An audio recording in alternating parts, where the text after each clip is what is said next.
What is 3D printing? 3D printing is a process of creating three-dimensional objects from a digital file. It is a rapidly growing technology that is being used in a wide variety of industries, from manufacturing to healthcare. 3D printing works by adding material layer by layer until the object is complete. The material can be a variety of plastics, metals, or even food. 3D printing is a very versatile technology that can be used to create a wide variety of objects.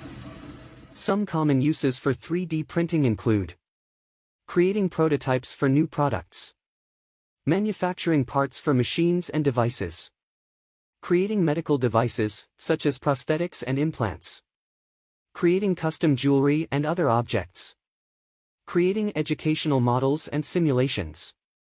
3D printing is a rapidly growing technology with a wide range of potential applications. It is a powerful tool that can be used to create objects that were previously impossible to make.